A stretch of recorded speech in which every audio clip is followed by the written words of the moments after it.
So fun fact, I actually had all the footage of me winning these Nuggets games. I just had stored them in my finals file rather than my conference championship file, so that kind of sucks. But here's to show that I'm not actually cheating, because who would cheat on a series on a channel with only 13 subscribers?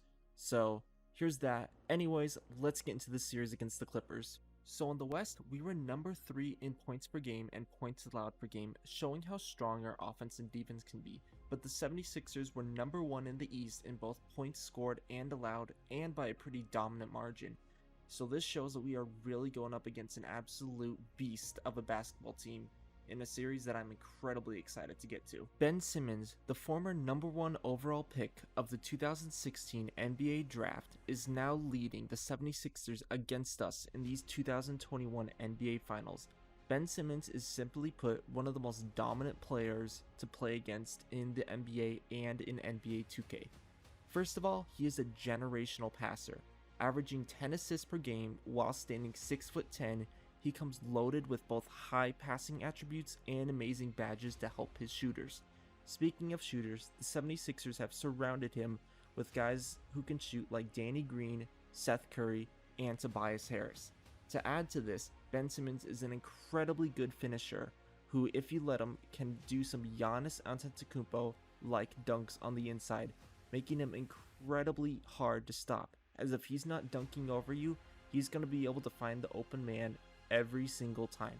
Along with this, Ben Simmons can also defend the 1 through 5 with ease. He is easily one of the best defenders in the league and can shut down both Steph Curry and James Wiseman on the play. This guy alone is gonna be giving me headaches on how we're gonna be able to score on the Sixers. And Ben Simmons isn't even the best player on this team. Combined with the star center and former number 3 overall draft pick Joel Embiid, these guys are gonna be giving me headaches. Joel Embiid is someone whose post play is compared to the greatness of Hakeem Olajuwon, and his ability to shoot from both the mid-range and the three-point line will be stretching out our defense and making this a colossal challenge for us. Along with this offensive skill set, he is also one of the best paint defenders in the league who can shut down and give everyone nightmares down low. I will be running a pretty similar lineup to last time, but the starters are going to be getting even more minutes. Middleton's length is incredibly valuable. His shooting, finishing, and defending is going to mean a lot for us. Wiseman is going to need to play more minutes to try and match up with Embiid, and OG Anunoby has the task of trying to stop Simmons. Simmons is a very hot or a very cold player. He can either have a first half triple-double or shoot 1 for 10 and completely negated from the game. I'm throwing everything I can at him, including double teams, going under hedges, and just completely leaving him when he doesn't have the ball to try and slow him down as much as possible. He still only has like a 63-point rating and just can't hit a 3 or even a jump shot in general to save his life. This is something that I'm going to have to take advantage of if we want to try and win, and this is why OG Anunoby is going to be one of our key guys in trying to stop it. He's going to be the other guy down low when he's not guarding Simmons. And as far as Joel Embiid, I know that he is definitely going to feast, and there's only so much that we can do to stop him. That is why I'm going to be trying to double team him a lot when he's in the post, because simply put, I don't think a rookie James Wiseman is going to be able to stop him on his own. But this series right here is to prove that this rookie has what it takes to be amongst the very best in basketball. His play and his ability to lock down, or at least even slow down the best center in the game, will be the deciding factor if we can win these finals. The NBA Finals, where two titans of basketball teams will clash in what's going to be a battle for the ages. The Warriors, led by Stephen Curry, as he is trying to get one more finals appearance and build on his already Hall of Fame resume. Chris Middleton, being stuck in the second round in Milwaukee, finally finds himself on basketball's greatest stage. All eyes are on him to see if he can prove if he has what it takes to become a champion. On the other end, the process is about to be completed. After half a decade of shamelessly taking, the Philadelphia 76ers have found themselves in the NBA Finals. Sam Hinkie smiles as he watches the 76ers led by the superstar duo of Joel Embiid and Ben Simmons. These two have willed their way onto basketball's grand stage. Before even turning 28, These two stars have already found themselves only 4 wins away from basketball immortality. Let's see how this absolute battle is going to play out. Alright, on the first play of the game, we're already getting the ball to Steph Curry. He dribbles by, gets by his defender, but he's actually going to pass it out to OG Anunoby, who greens the first 3-pointer of the series. Then back on offense, Middleton is going to somehow bully his way through 2 defenders for the layup. Maxey misses the 3, but Joel Embiid just bullies the young James Wiseman, and he's able to get a quick rebound. Then Kelly Oubre is going to come back with a dunk. Right here, they're going to get it down low to Joel Embiid, so we try and double team him, and then apparently Kelly Oubre fouls him, but it didn't look like there was any contact there. Anyways, on the next possession, Ben Simmons somehow hits that impossible layup, and tell me you haven't seen this one before. Almost this exact animation as we see another Curry Wiseman lob. Then back on offense again, OG Anunoby hits another 3-pointer. He's having an incredibly strong start to the series. Another Embiid double team makes our perimeter defense weak as Maxey is able to hit that heavily contested 3-pointer by Curry, and then Embiid comes back and hits that ridiculous and one shot over us. Oubre is able to drive past this guy and gets an animation that I've never seen before where he fights through 2 players for the and one layup, but then we go back and forth between a series of tough down low and tough fighting shots. And right here, as you can see, the 76ers have definitely pulled away from us. At this point in the half, I think we were shooting about 36% or so. And really, we just weren't able to get too much going, and we had a very difficult time creating any type of shot. Luckily, we get a little bit of momentum going as we trade 3-pointers at the end of the half, and OG's last shot of the half is a greened 3-pointer. So just some quick notes I got from this half, but Embiid is absolutely unguardable, having a 12, 6, and 5. Ben Simmons' passing game is absolutely just killing us, especially on the double team. Defensively, up and down, they are a very tough team to score on, and even a harder challenge than I imagined. The 76ers are doubling us in the amount of rebounds and assists they're having, and they're doing all of this while shooting 8 of 16 from 3. Meanwhile, we are struggling at 4 of 11 from 3. Curry is only shooting 4 of 10, and every shot he's gotten off has been a tough one. We don't have a single player in double digits, and honestly, this game feels like we've been holding on by a thread. Kelly Oubre had a quick 3-pointer, James Wiseman had a dunk, and then Steph Curry had another 3-pointer, giving us a very quick start to this half. After Simmons feasts in the paint, we do get a little bit of momentum going as Kelly Oubre is able to get the steal and the slam right here. One thing we did do a good job of stopping the Sixers was doing was trying to get the ball into the paint, into Embiid. I think I had about 3 steals with OG and Anunoby in this game just from them trying to force the ball in situations like that. And right there we were able to change it into a fast break and a foul for Chris Middleton, but then Chris Middleton undoes that by coming back and missing another open layup. I swear it's a staple of this channel. This is definitely one of the best games I've had with OG so far. Even though he did miss the 3-pointer right here, Wiseman is able to avenge that with the monster dunk, putting this game with only a few points. And then Eric Paschall just bullies Danny Green, being that mismatch that I believe that it could be. Right here, Alonzo Trier ties the game, but that tie doesn't last for long as Maxey is able to hit another 3-pointer in Steph Curry's face, and then even the Eric Paschall and Carmelo Anthony pick and roll just wasn't enough here as Embiid just decides to get 2 offensive rebounds before wrecking our defense, posterizing 2 guys. Curry's battling, but he hasn't even had too strong of a game. We find Oubre in the corner to hit 1 more 3, but then Joel Embiid comes back and hits us with the dagger.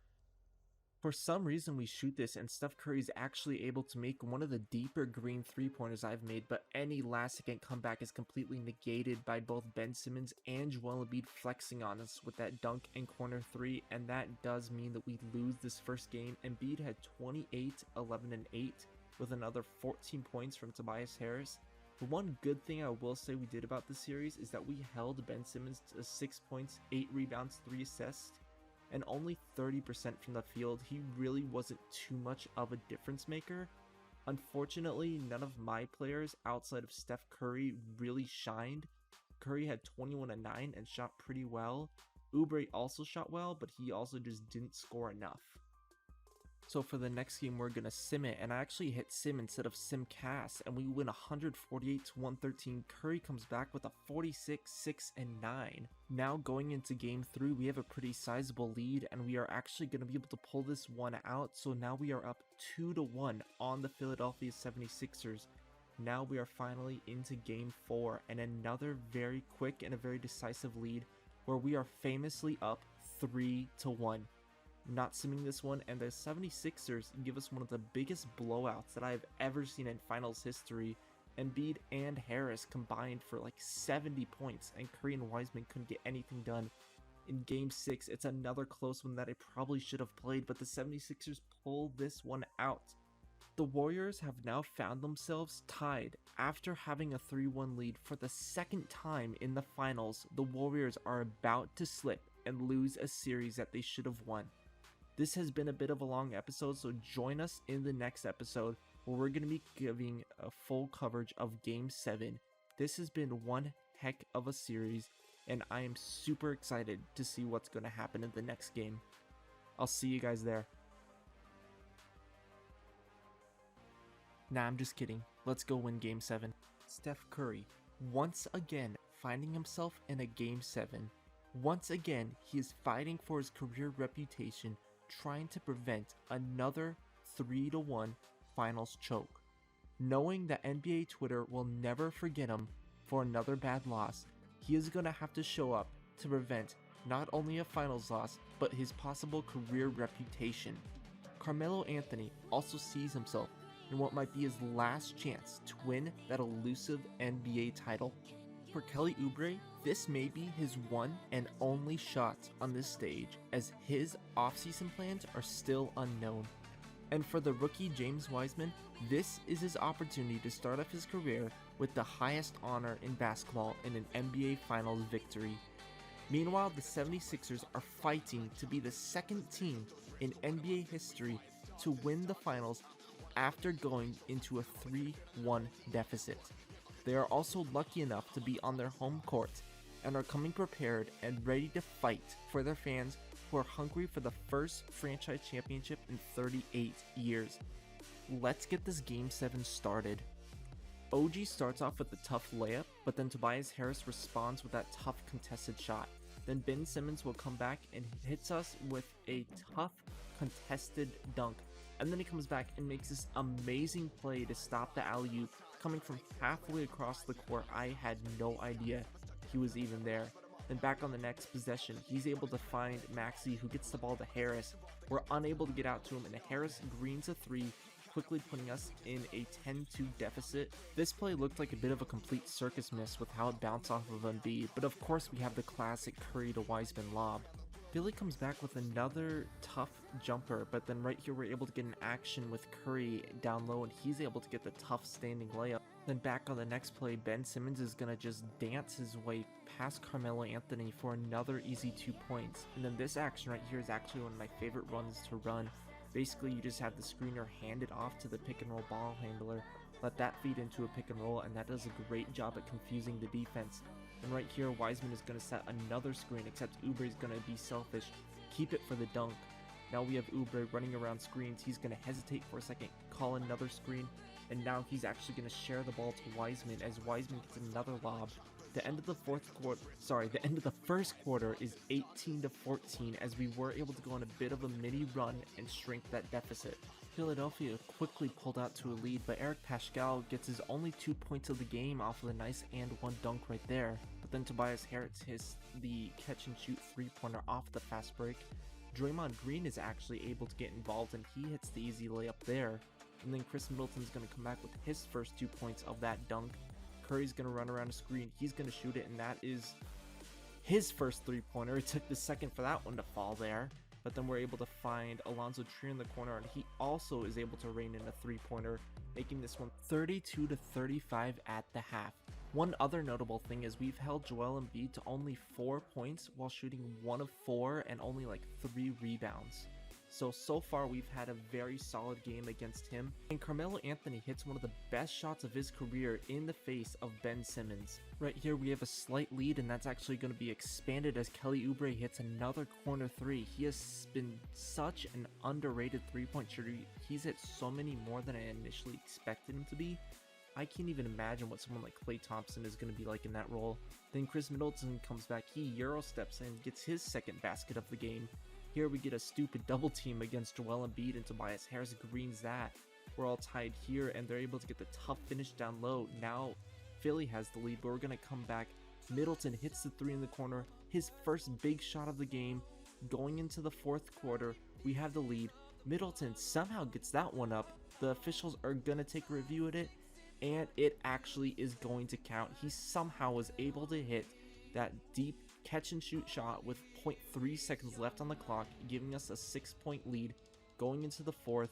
Then Joel Embiid hits a heavily contested three-pointer, and now this game is getting closer every single second. Embiid and Simmons come back with a lob there, and you may have noticed Steph Curry only has about 10 points this game. Kelly Oubre has actually been outscoring him so far into the fourth, up until that basket right there. In vintage Steph Curry fashion, Curry finds the ball in the fast break, steps back, hits the three. Now he's going to set a screen for OG Anunoby.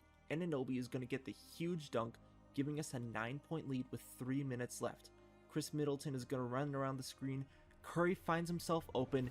He's going to green it, and that means your Golden State Warriors have won the 2021 NBA championship. Steph Curry is able to save his legacy with his fourth finals victory and preventing another 3-1 finals loss.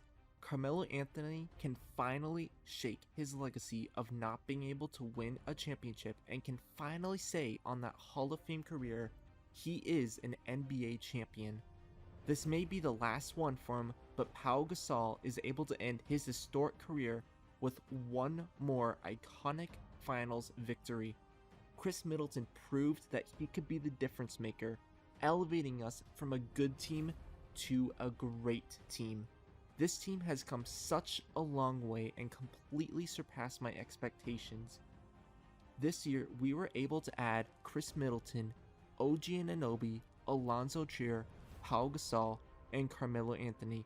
These guys blew my expectations out of the water and won us a championship. And this is a complete difference from the real-life Warriors who are barely even scraping by to make it. Normally, I would end the series here and move on to another team, but because we won so early, I do plan on making a few more seasons, but we do have a little bit of a different goal in the next season, which I am going to cover in the next episode of the off season. Thank you all for watching, and please stay tuned for the next episode and for the next time to see if we can defend our title.